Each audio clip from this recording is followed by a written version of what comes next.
Hello, hello. I'm so excited today to be joined by a lady who actually lives very close to me in Ludlow, but we don't know each other that well. But she's a very clever medium and aromatherapist, and she's also extremely good at connecting with plants. So I've invited her along to have a chat and to talk to me a little bit about the work that she does. Please welcome Millie Baker. How are you, Em? Hello, I'm good, thank you very much. I'm good. And yeah, I know I approached you about this because I just thought I had my first experience with connecting with plants. I thought I'd throw this little bit in for you, Elizabeth, is that I was sitting in a church and I saw these two plants in a pot. One was an ivy and one was a polka dot plant. And they were just tiny little ones. But all the way through the service, I saw them fighting each other. I saw their energies were and literally I could see one moving in, one moving out, and then the other one coming, and they were having a fight because they both wanted the whole space. How fascinating. And it was just kind of like, oh. And then I asked other people if they could see that, and they went, no, you need to speak to the pagan guy over there. No, okay, is that a bit weird? And they went, yes. Were they so weird? Great. And I said, but they were talking to me. They were having, well, he said, no, did you talk back? I went, well, yes. And he said, well, what did they want? And I said, the whole pot. They were fighting over the space. And they went, well, okay then. And so how long ago was that? 2001-ish, maybe 2002. So a long time. A long time ago. And so where did that sit on your journey of working with spirit generally? Because you're an exceptional medium. So you're very good at being able to click into energy. So talk about that for me. Well, I mean, it was literally when I was starting off of being a medium, because up to that point, yes, I'd had experiences, but I was just training. So I was going to church services. And at that time, I could see, it's so funny to say this, but I could see discombobulated heads bobbing around, spiritual heads, I hasten to add, not actually. Yeah. Anyway, people's heads bobbing around mediums and stuff. And they would literally do a bouncy, you know, like the bouncing ball you have for karaoke. They would like that. Wow. Around. So to actually see the plants, that was kind of completely different. But I would also at work, because I was doing a proper job, and driving everyone crazy, I would look out of the window, but I still see this now. I could look at a whole set of trees and I can see their aura from time to time. And I could kind of pick up from that if it was good or if it's bad. And here in Ludlow, the gym, the leisure centre, if you go upstairs, overlooks the forest, Mortimer Forest. And I know when they're logging because I can see that energy coming down and I can see their auras kind of going, oh, yeah, not so good, or actually, no, we're all right. So yeah, so you don't have to be up close and personal. It's a way of making it's again fine-tuning your own energies and expanding those. That's the best way to describe it. So it's like find your own energy and then use that energy to expand it out. And then you'll find that you'll touch anything that has an energy base. Well, plants do. It's just that we haven't found a way of communicating with them that's totally acceptable as well. I mean, if we go back to thinking of, what was that TV program? Give me a clue. Unexpected Tales.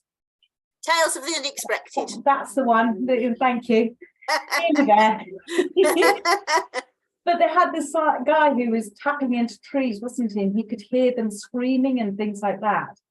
Well, over time, and as you know, I do aromatherapy, we were taught about the trees that actually moved. You know, there's a whole set of trees that actually move across the forest. Yes, they do, yeah. And they were kind of, oh my gosh. And over time, in the 20, 30 years that I've been looking in aromatherapy and working as an aromatherapist, they've literally discovered that actually, yes, plants will send out pheromones. They will communicate with each other and things like that. So they're not as kind of just leafy things that are just there or flowery things that smell and that we can eat them.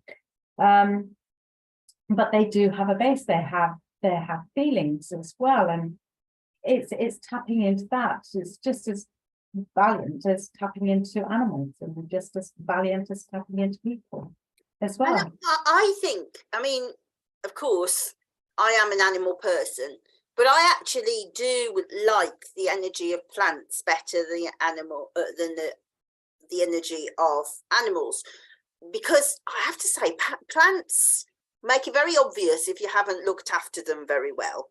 Yeah. And for the most part, they don't ask for huge amounts back, whereas animals definitely do. Yeah. I think they're a much more giving sort of, can't really say species, can we? But if you know what I mean, Yeah, what do you want to say? Group. A people, really. It's a Yeah. people, isn't it? You know, a nation. Yeah. Than the animal kingdom. Yeah.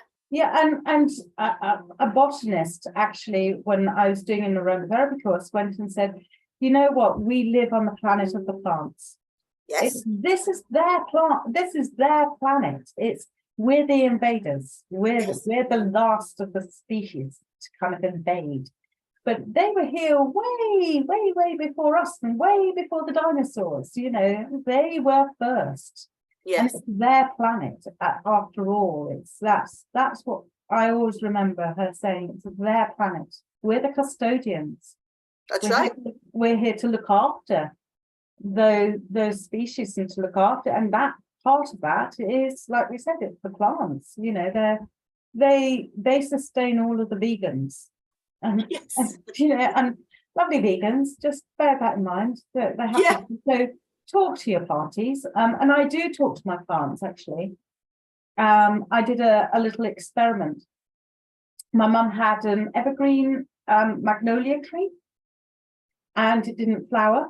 And it was meant to be of the age of flowering. And she said, I think I'm going to cut it down next year because it's not flowering. I'm going to get rid of it. No, I can't do that. It's a beautiful tree. She said, no, it's not flowering. So from there on in, every time I went and saw the tree, I would go up to it and say, you're a beautiful tree, you're beautiful, and just stroke its leaves. And I said, please flower, because if you don't flower, she's going to cut you down. And I hate to say this, but you're a beautiful tree. You're really beautiful. Please flower. So every time I went in and out of the house, I came visiting my mum every single time. My mum thought I was a bit Looney Tunes, but that's okay. But sure enough, within about 6 months, she phoned me up and said, it's flowering. How fabulous. So, you know, the tree was saved, it saved itself. So talking to your trees, to your plants, absolutely valid, and hugging them. Here's another message I got from a tree, tulip tree, because people would go up and hug this particular tree.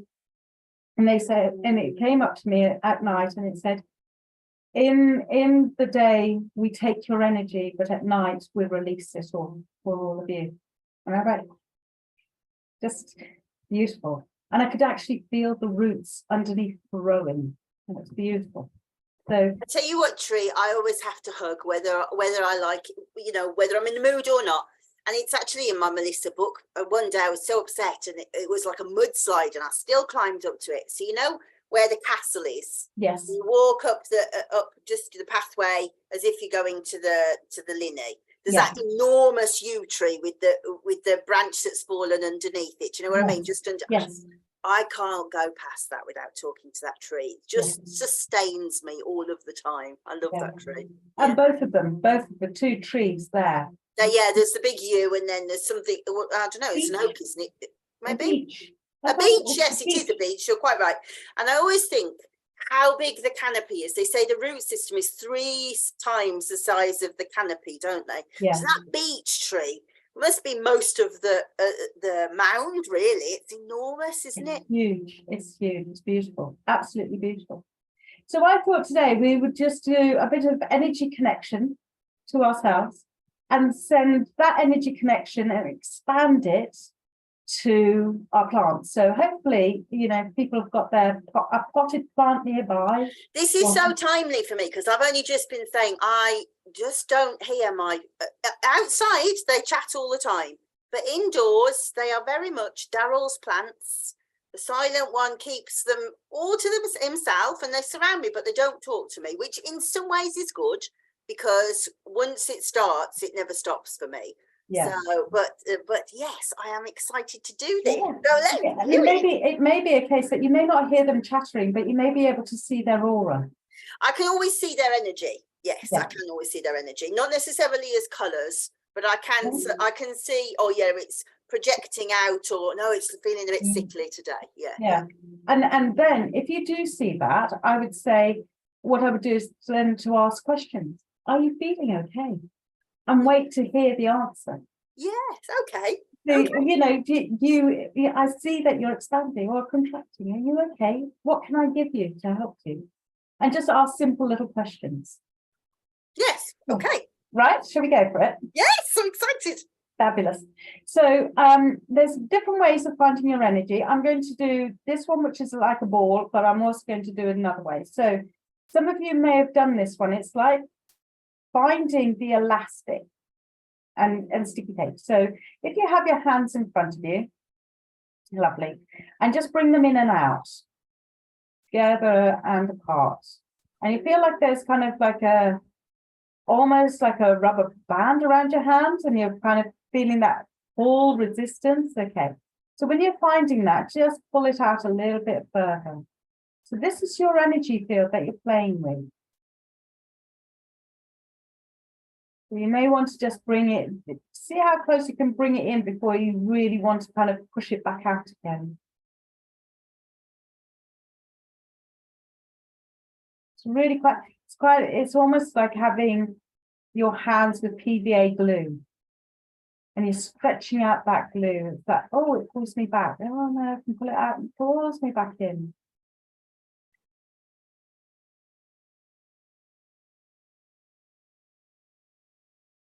You're starting to feel that, Elizabeth? Yeah. So while you're doing that, just pull it out even further. See how far it can go. I mean, trust me, it can be almost as though this is what we're doing now is just playing with this is your energy. So if you feel like, oh, I can't feel it here, bring it back in. Concentrate on that elasticity.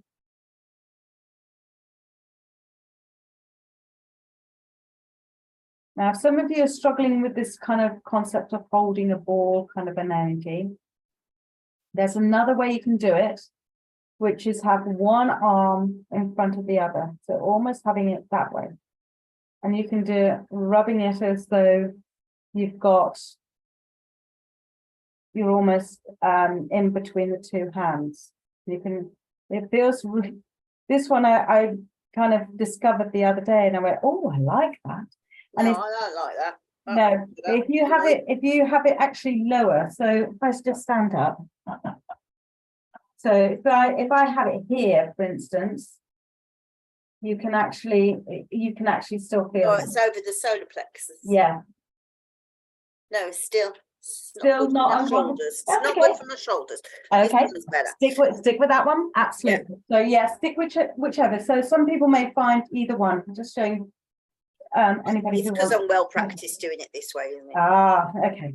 So if you're not, try either way, whichever one is more comfortable for you. So hopefully, I mean, I'm up to about here now. Yeah, so I can expand to about there. Yeah, okay. So in this field around here, this is where you're wanting to have your house plant, because this is where you've expanded your energy. So just with one hand, I've got my little. See my beautiful orchids. Oh, yeah. Let me give you some love, girl. Yeah.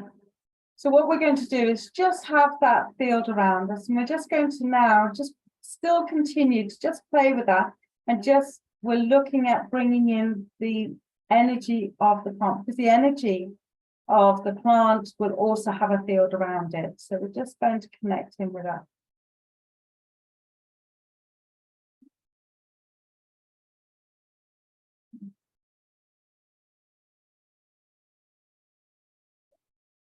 When you do find that kind of, it's there, that's where you need to focus.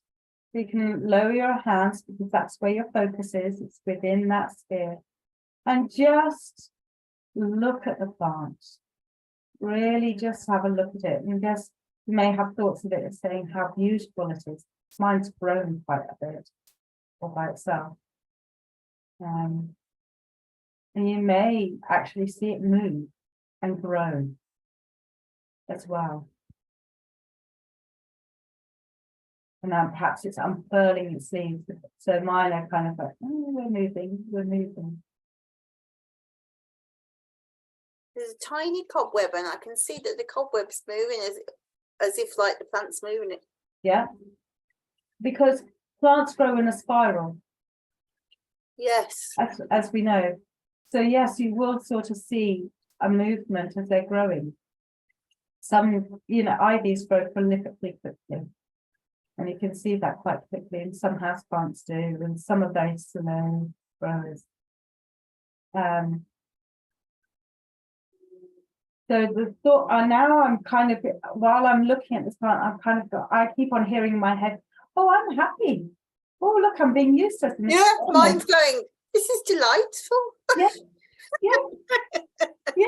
And I'm just sitting here going, but yeah, you're a beautiful plant. Look how much you've grown. It's beautiful.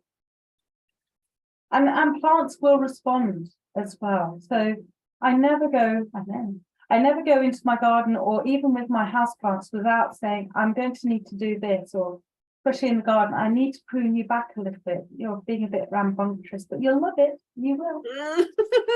So I do talk to my plants indoors and outdoors, and especially if a leaf is coming off. I've got new leaves. They look like old leaves, but they're actually new. And I'm kind of going, oh, there's new leaves. They're not, they're not dead leaves, because they're they're brownish in colour, you see. Can you see that? They're hidden away. It's beauty. Little ones. Oh yeah, look at that. Yeah. So yeah, but it's kind of like a really happy chappy kind of a plant, and it's like, oh yes, I'm happy. I'm being shown off. But you may also find, I know, okay, I'll turn you. It's kind of like, yes, but you'll need to turn me in the window. So it's that kind of a connection. And you may also find that actually leaves are different temperatures. Oh, so explain that to me. I didn't know that. Yeah, so I mean, I'm just touching this one. I'm just touching a leaf here, and it was actually really quite warm. And I go, oh, that's lovely. Yeah, this one at the bottom is much colder. And then I went over here, and it's like, oh, that's cold.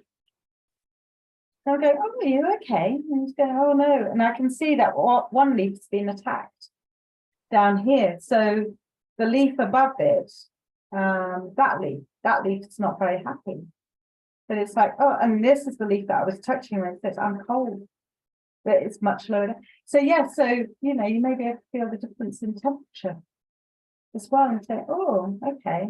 So it's like it's wanting me to turn it around, so it'd be, when I put it back, it'd be facing out into the window and getting that warmth as well. It's so interesting.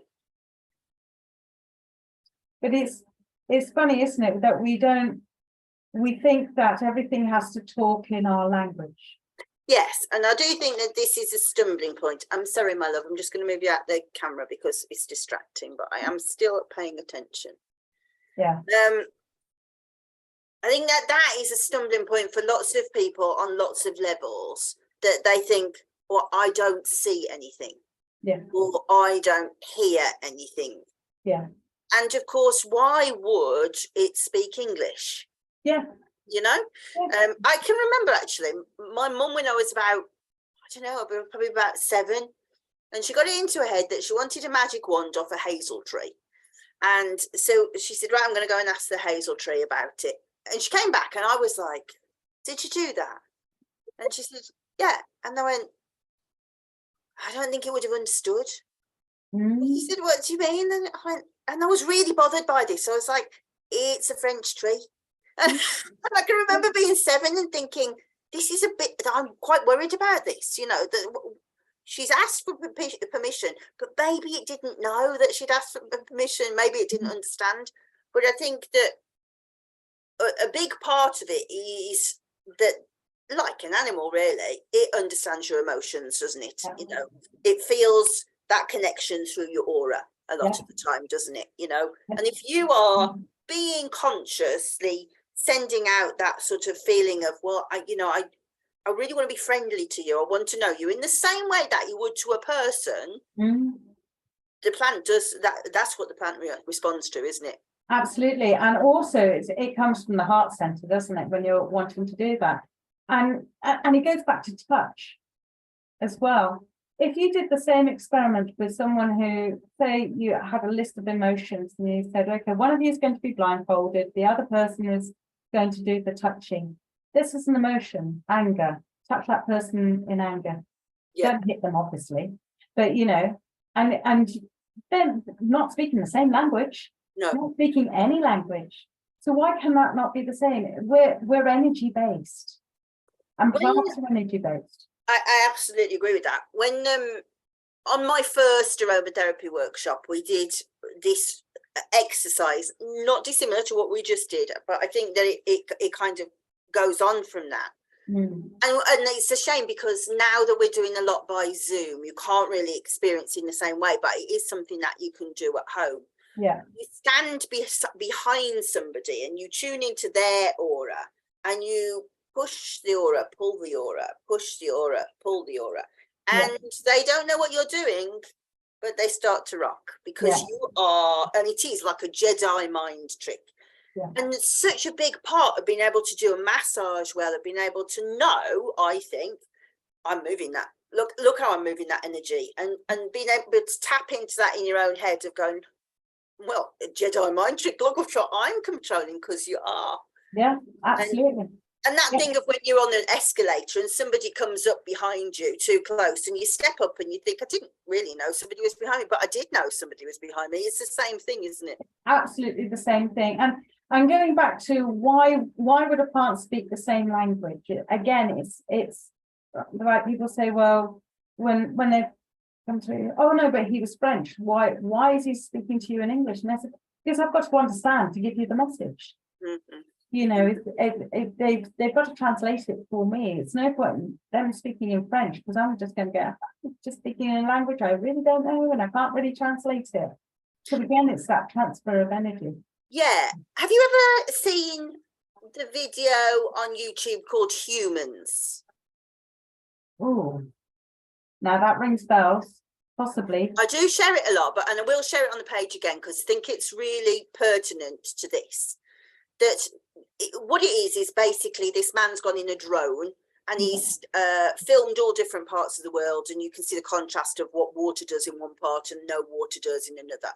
But also it's called Portraits, this particular version of it, and you're just watching people and they're staring right at the camera and they're all creeds, all colours, but eventually they start to smile and you realise I'm smiling back at them, and there's no words. And so I think for people who think, it really feels stupid going, oh, I love you, plant. Well, you wouldn't do that to a person in the street either, would you? But you would smile and you would say, have you had a nice day? And how are you? And once you do that, it emulates right the way through your aura, doesn't it? Absolutely. And it's those good thoughts project good thoughts. Do you know what I mean? Bad thoughts will project bad thoughts. If you Good Life, do you remember the Good Life?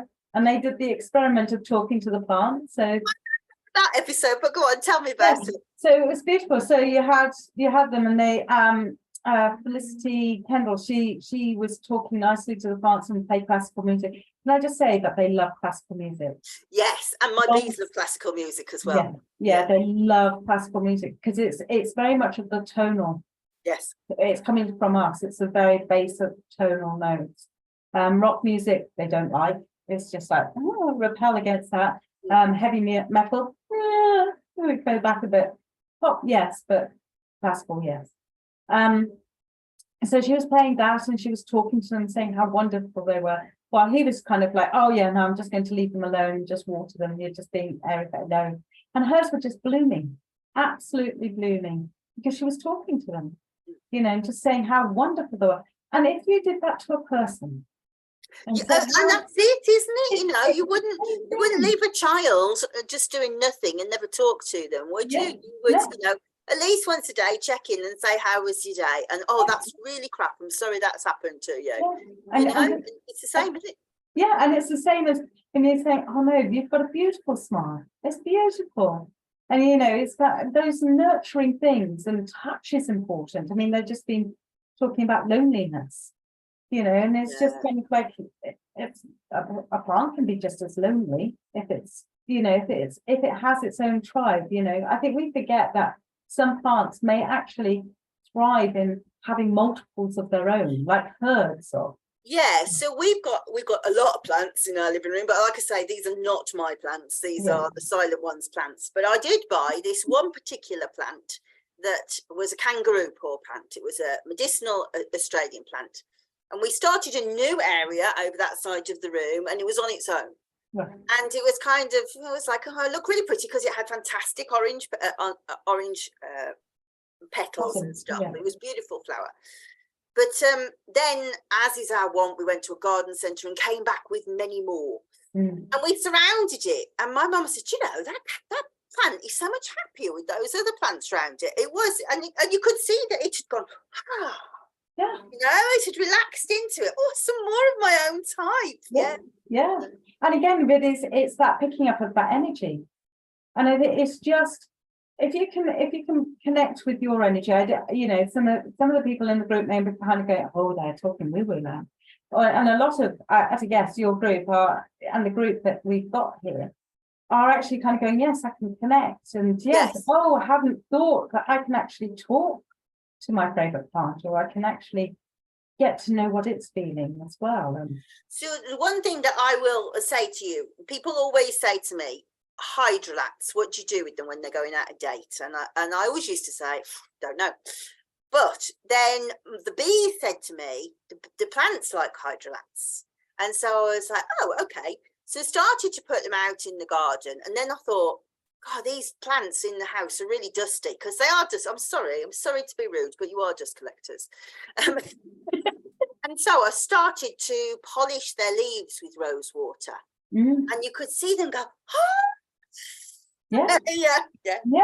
And the room smells heavenly, you know, when you do it. Absolutely. And I think with the hydrolats, especially, that's a fantastic way of using them. You know, so sometimes I bought a rose hydrolat and I don't like the smell of it. Don't like it. Yeah. So I ended up admittedly, it was 10 years out of date, and I did pour it into my eye, and it was okay for ironing. You know what I mean? And I used it that way. But yes, I think the scents are really just as important for plants, because they will pick it up through their pores. Yeah. You know, they have tiny little holes they pick up as well as release.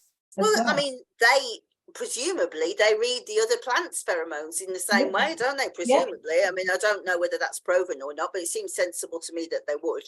Absolutely. And I think also the root system has never been really looked into. No, not yet, is it? No, there's so much to be done there, isn't there? Absolutely. And I know that they've done that with fungi, but I think with plants, I don't think that they've realized that actually that connection of touching another plant's roots and how that affects. And also sometimes we see moles as invaders and bad ones, but actually we should look at them as kind of saying, well, they're almost as though they're kind of nurturing. So, you know, like in Australia, they have the fires, the bushfires. Yes, and the decimation releases new stuff. Absolutely. Yeah. I think in a way that's what the moles do and the worms do as well. It's kind of releasing that, kind of, oh, okay, we got a bit more space. Yeah, okay. This is the way that I need to grow this way, actually. And you can see that trees, especially trees and plants, are very much one with their elements. And when we lose that connection, just go and stand on a hill that's going uphill and just have a look at which way the bushes and the trees are growing. Oh, I never thought of that before. Because that's the way that the wind blows. So they'll protect themselves. Yes. You know, just have a look. They're so good, you know, they're elementals. Yeah. So they're pure elementals. And they're much more connected than we ever give them credit for, really, in so many ways. And I think we're just touching the surface now. And I know there's a machine where you can listen and it gives out musical notes. I'm putting it on Facebook. Has anybody got one? Because I can't decide if it's a con or not. No, I can't either. But surely that's not a thing, but I really want it. Well, I think, okay, so if we have a look at the potato, you can battery power. Yes, you can use electricity off it, can't you? Absolutely, for a clock or a light. So if a potato. But does it sing? I don't know if it sings. Well, I don't know, it may not. I don't know. It's a different frequency. So what it's picking up is the frequencies and turning it into something that we can hear. Yeah. And maybe understand. Yeah. So I think that's how that machine is working. But I think if you're going back to the energy system, if we can power a light bulb or a clock through plants, therefore they're made up of energy. Yeah, definitely. And we are made up of energy. And all that I'm saying is, I'm suggesting that we can blend our energies and make it much more harmonious for both. Definitely, I hear them sing outside. Yeah. And funny enough, I was speaking to another guy that I'm going to do a video with later on next week, called Adam Lewington, and he was showing me a book called The Ringing Cedars by a Russian lady who claims that the trees actually sing when they're ready to be felled. So that's why when you said about sometimes they're okay with it, sometimes they're not. Yeah. Apparently in Russia they go by the song of the trees for it to say, you know, we've outlived what we can do here, now use us usefully. Yeah. Yeah. Yeah. And I think, you know, it's either that or they fall naturally. It's kind of like, okay, but it's what they can give us. I mean, plants are just so diverse. Yes. So diverse.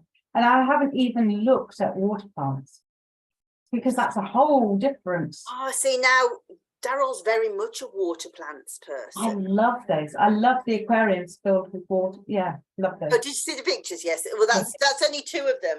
There are more. And he is obsessed with his little tweezers. And this is why he's silent, because why does he need to talk to me? He's busy moving plants from place to place in every possible climate and terrain. Yeah, he loves them. But yes, and they are very much temperamental water plants, I've noticed. You know, moves them just half an inch and they'll flourish, or they'll be like, and you'll go, oh no, they're not happy there, and it will be the smallest fraction, and then they'll suddenly be like, oh yes, we will. Yeah.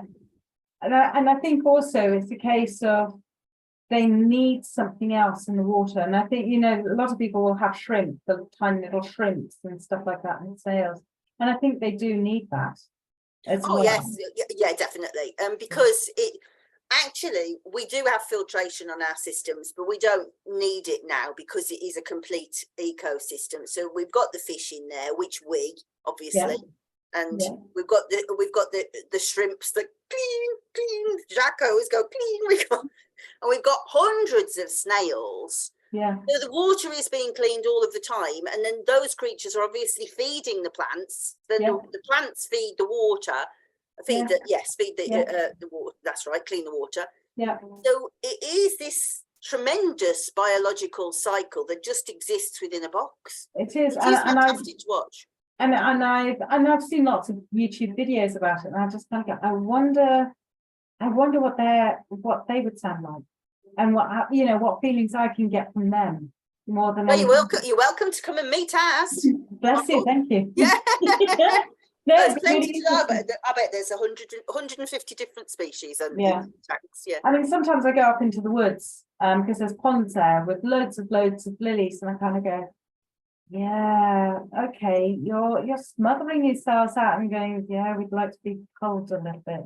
And it's almost as though they leave a patch for the dogs to jump into. Yes, so they can kind of mulch it all down, and it's almost like that self-culling thing, but it helps the others as well.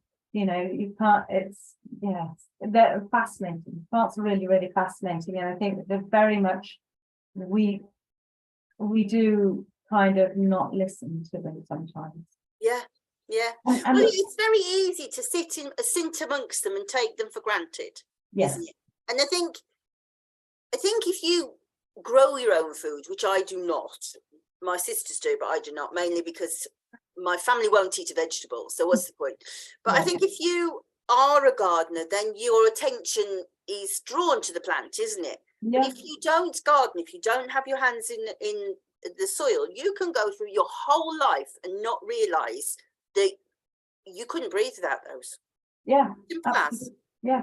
And hopefully those who are in this group will be able to kind of even if you're stuck in the middle of a city and you just kind of got a tiny little window or something like that, and just putting a plant there, you may find that it actually changes everything in that room. And it always amazes me when I go and have a look on Rightmove, and I look at houses, the property form kind of thing.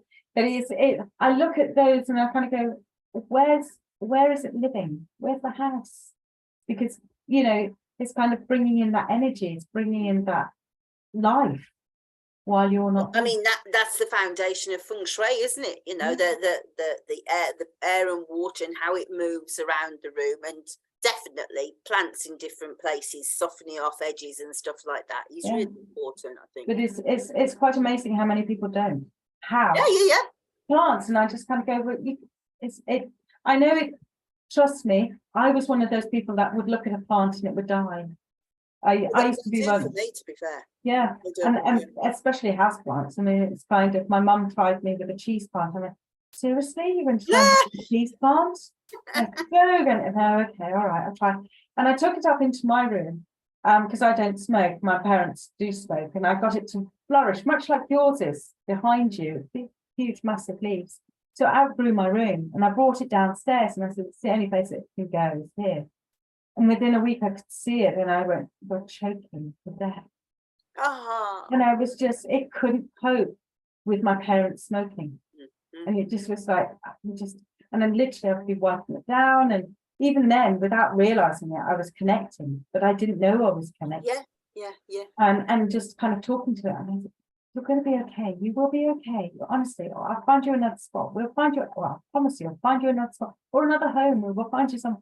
And it would just look at me and it's like, I can't cope with this. And did you say to your parents that, or did you just move it? I moved it. Yeah. It's easier than starting an argument. No, it's not worth having the argument, is it? Let's move the plant. Yes. Looks ever so nice in the bedroom. Yeah, looks beautiful here. It's lovely. Maybe a bit big, but yeah, look, I can squeeze on in. Can't get in the room, but honestly, it's better. But yeah, no, I would just say to people, just experiment and talk to your plants, and you may find that that's how you connect. You literally talk out loud. Yes. Don't be afraid to touch plants unless it's stinging them.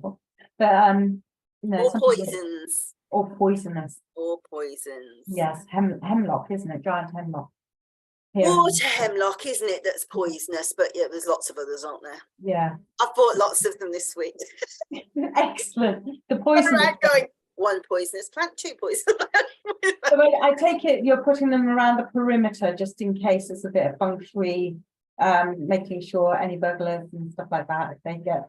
Yeah. Well, so I am thinking of actually putting a sign on the door saying there is nobody comes in our garden anyway because they're a bit worried about a dog who is soft as a brush, but she does a good impression of not being it. So I thought I would say a ferocious dog lives here and she is guarded by 10 hives of bees. So I don't think I need to have the plants. No, I have them right out the way of little fingers is the answer to that, right at the back of borders. But and then it's kind of you pick up stuff like gladioli. You don't get to see many gladioli growing, do you? It's a very 70s plant, isn't it? Now I do love a glad. I do. I do like very Dame Edna, actually, very of the time. Yeah. Operas. Have a gladioli. But I hadn't realised how poisonous they were. I think I did know that. Yeah, they are poisonous. They're poisonous to little children and to, I think, animals as well, aren't they? Yes, well, again, you see, naturally it would go at the back of a border, though, wouldn't it? Because it's tall. Yeah. Or up against the house or something like that. It would grow up. So, I mean, there's so many things that you've got in the garden. I mean, rhubarb leaves are poisonous, aren't they? You just have to be aware. The daffodils are poisonous. Yes. You just have to be aware, don't you? Yeah, but, and I think, you know, when I was a kid, my mum used to laugh at me. I would just try everything. And I was lucky, I grew up in India, so it was kind of like, what are you eating now, Emily? I don't know, it's a stick, but it's very sweet. Obviously, that's more sugar cane. And it's like, I'm just brushing my teeth, it'll be fine. And I would come back with some flour sticking out. She said, oh, what are you doing with that hibiscus? I don't know, it's very tasty though. Or sitting in the lemon tree, and I'd literally, there was a bit of sap, and I'm like, oh, that's sweet. Oh, I like poor that. mother. I know. Well, in the end, she went to sort of try this, and she gave me this white square thing. Because literally, I mean, I was eating all of her marigolds and stuff, because that's what the geese were doing. So anything that they ate, I ate. Yeah, obviously, fine. No, not marigolds. But yeah, so she gave me this one. She just sat next to me. She's gone and dare you to eat it. And I went, okay, what is it? She said, just try it. And so I tried it, and I went, not very tasty, is it? And I went, keep on going. And I said, it's all falling apart. It was a polystyrene block. Oh. Yeah. Did it cure you? No. See, my mom washed my mouth out with soap because I got such a bad mouth. that didn't cure me either. No, years later I tried a violet. You know, the little I love violets. Yes, but I hadn't realized they were so spicy. They're not like the Parma violets. Yes, no. You get the hint of the Parma violet. Yeah. You don't get the spice. And I went, oh, that's hot. Daylilies. I've tried daylilies. Yes, and you can eat the pods of the daylilies as well. Wow. They're very tasty. They're kind of, yeah. I know you can eat cannas, can't you? Daryl grows a lot of cannas, and I think in the West Indies they eat cannas. Yeah. Like a sugar cane, yeah. Yes. And what was the other one that I kind of went for? Oh, just anything that I kind of looked like, I wonder what that tastes like. My mum's going, oh, please don't. And roses, I would just pick up, you know. Oh, yeah, well, yeah. Roses. Yes. Yeah. Forage leaves. Yes, all of those things. Yeah. Hawthorn berries, very high in vitamin C. But I didn't realise that till after I'd eaten a bunch. And they've got very much, you know, the red berries. They've got they have almost got a seed as big as the berry in the middle. But the outside texture of it, that the fruit of it is very much like cheese, soft cheese, but it's very, very high in vitamin C. I never knew that. Yeah, and this time of the year, it's actually a good time to pick the leaves of beech. You can pick the green leaves of the beech, you can eat those, and as well as the hawthorn. You can eat the leaves of the hawthorn as well. And I did have a go at that as well. Yes, I've eaten hawthorn leaves. They're very tasty, aren't they? Yeah. And the flowers are tasty. Yes. And same with elderflower. Yes. That's my favourite. My very favourite. Well, elderflower or elderberry or both? Elderflower. I see. I like elderberries. Elderflower cordial, elderflower champagne, elderflowers on my cakes. I love them. Yeah. Well, try the berries with apple and make an apple crumble with the elderberries. Nice. Yeah. But haven't they got like pips in them? No, not that you would notice, because they're almost like a red currant. Oh, right. They're quite sweet. They're a little bit dry, but they go great with apple or something, or even pear. You could do a pear. Oh, I do love pears. Yeah, but again, the elderberry is very, very high in vitamin C. Yes. Well, yeah. So that's, you know. I've loved this, Emily. It didn't go the way I was expecting, but it was better. It was better. I know. Well, we can talk for hours about it. It's lovely. Well, I'll tell one very quick story before we go, because I really want to tell people how clever you are. Do you remember when I came to your mediumship evening and you picked up my dad's? Can you remember? No, I've slept since then. Yeah, I get it. So my sisters will watch this, so this is as much for them as anything. So you said, I've got this man and he's singing silly songs, and I thought nothing of it. And she went, no, I've got two men. One's singing very silly songs and the other one's very sensible. So I still didn't think anything. You went, finger of fudge is just enough to give your kids a treat. And my dad used to sing that all the time when we were in the car. And I'd go, and you'd go, do you want some chocolate? And I'd go, yes, please. And he'd come back with a finger of fudge, and I'd go, why? Why do I only get the 10 pence chocolate? It's the worst chocolate. And he'd always sing it, and he couldn't sing a word. He couldn't sing the right words or the right tune. And you're absolutely right. And he said he keeps on heckling the other bloke, and the other bloke's very sensible, and he's just walked off. and he said, he's saying he didn't mean it to do it. And I just went, yeah, you did. Because it's exactly the way they were. So you were describing to a T my dad and my stepdad. And the way that they used to wind each other up. I'll never forget. It was uncanny. Yeah. Wow. And because I used to sing a finger of fudge is full of peppery goodness. Yes. I thought all the vanilla bits were actually pepper. I thought that as well. Yeah. Another reason to abuse me with a 10 pence bar of chocolate.